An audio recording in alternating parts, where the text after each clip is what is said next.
o escritor aos Hebreus vai colocar, ele banha com muita paz e santidade. Ou seja, vocês devem suportar isso, mas contudo, buscando a paz e a santificação. Meu Deus. E é interessante que essas três itens, essas três palavras, elas se sobressaem no capítulo de número 12 da Epístola aos Hebreus. Primeiro, ele fala sobre suportar. Haja visto que aparece este termo no versículo de número 1, no verso de número 2, no verso de número 3, no verso de número 7 e também no verso de número 5. Ele apresenta esse termo, portanto, 5 vezes. Algumas versões vai aparecer, ao invés de suportar, perseverar ou paciência, que no frigir dos ovos é a mesma coisa.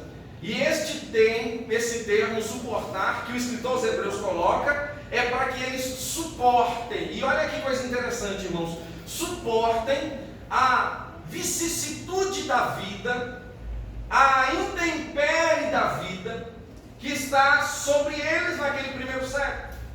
Haja vista que eles estão passando por perseguição política, por uma perseguição religiosa, até porque o cristianismo está assim surgindo, e era chamado de seita, como nós vemos Paulo chamando de seita o cristianismo, mas eles estão simplesmente crescendo, avolumando-se, e o Senhor dá uma orientação ao escritor aos Hebreus, dizendo assim: fale para eles ficarem na perseverança, serem pacientes, suportarem todas as lutas que sobrevêm a eles.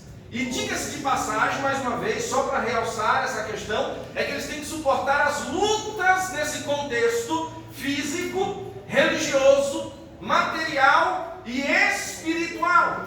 Resistir firme. É por isso que 5 vezes o autor vai dizer: suporte, suporte. E suporte olhando para Jesus, autor e consumador da fé. Assim como ele suportou a cruz, o peso dela, e não o peso do madeiro, mas o peso da representatividade no madeiro, que era o nosso pecado, o pecado de toda a humanidade. E ele suportou firme, indo até o Gólgota e colocando a cruz no lugar, e ele na cruz, e bradando que estava tudo consumado, ele levou até o fim, irmãos, e a nossa redenção está na nossa mão.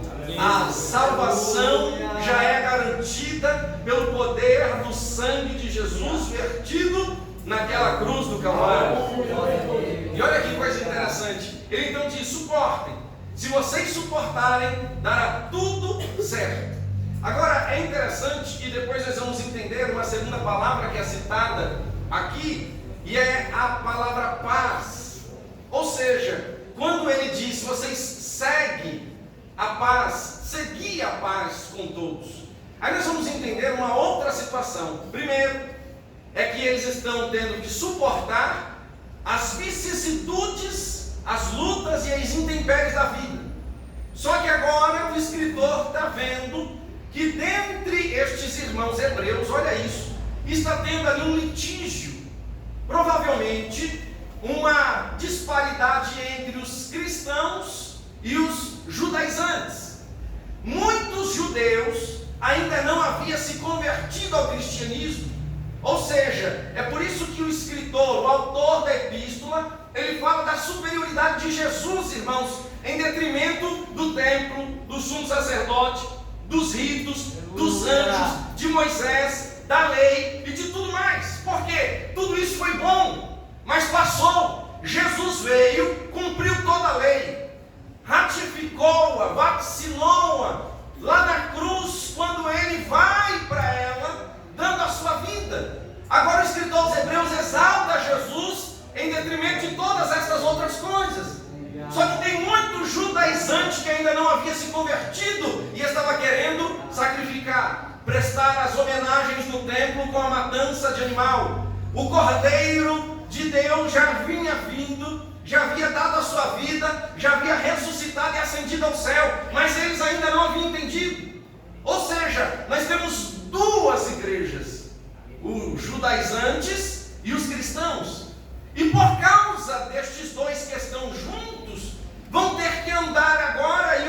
autor vai dizer assim: vocês precisam de seguir a paz.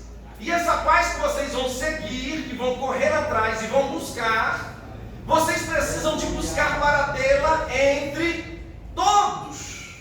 Olha que coisa interessante. Esse termo paz, irmãos, é um termo tão interessante. Eirene é o termo grego para paz, que significa tranquilidade, descanso, é paz de espírito, é a invocação de paz numa despedida, por exemplo, judaica comum, no sentido hebraístico, de saúde, é desejar saúde, bem-estar a um indivíduo. Quando ele diz paz, ele está dizendo assim: olha, que você tenha saúde, que você tenha descanso, tranquilidade. O que o autor da Epístola aos Hebreus está dizendo é: vocês têm que buscar essa paz, essa tranquilidade de espírito, essa saúde espiritual, mas é todos. Não é havendo duas congregações, mas é uma. Não é dois povos, mas é um. Vocês precisam de buscar a paz. Seguir, olha o que ele está dizendo: seguir a paz com todos. E quando ele fala de seguir a paz com todos, é interessante que quando nós falamos, por exemplo, do primeiro item, que ele disse suportar as lutas e as vicissitudes, no que se diz respeito agora a seguir a paz com todos, nós vamos encontrar Paulo, por exemplo, quando ele escreve a sua carta aos Efésios, e que, diga-se de passagem, que a Epístola aos Efésios fala do corpo de Cristo, ou seja, a igreja, e ele vai enaltecer esse corpo, a igreja como corpo. Quando ele escreve a carta aos Colossenses, ele enaltece Jesus como a cabeça desse corpo. Mas quando ele escreve aos Efésios, ele está enaltecendo a igreja, que é o corpo de Cristo. E no capítulo 4, ele fala sobre a unidade da fé. Ele vai falar da unidade. E quando ele fala da unidade, ele vai dizer assim: olha, eu rogo-vos, pois, irmãos, eu, o preso no Senhor, que andeis como é digno da vossa vocação, que fostes chamados, ou seja, a salvação, com toda a humildade. Vocês têm que estar em toda a mansidão, com toda a longanimidade, e em quarto, suportando-vos uns aos outros em amor. Olha que coisa interessante, para que nós tenhamos verdadeiramente santificação e um grande avivamento. Primeiro nós temos que suportar as lutas, mas e depois, seguir a paz com todos. E nesse seguir a paz com todos, irmãos, está imbuído o suportar, não agora as lutas, mas suportarmos uns aos outros. Aleluia. É você que suporta e eu te suporto. Suportar as lutas da vida, todos nós temos que suportar. Mas para viver e seguir a paz entre todos aqui, sabe o que ele está dizendo? É impossível num contingente que tenha mais de 2 pessoas, ou seja, já estamos partindo para um público heterogêneo, são várias cabeças, são várias interpretações, são várias mentes pensando, e aí nós vamos ter o colérico, nós vamos ter um fleumático, nós vamos ter um sanguíneo, nós vamos ter um melancólico, nós vamos ter isso tudo aqui. Só que Paulo está dizendo assim: vocês querem santificação? Vocês querem salvação? Vocês querem viver avivados? Vocês estão seguindo literalmente no sentido de estar vencendo as lutas da vida e do cotidiano? Estamos. Agora vocês vão lutar internamente, vão suportar uns aos outros, porque senão não vai ter paz.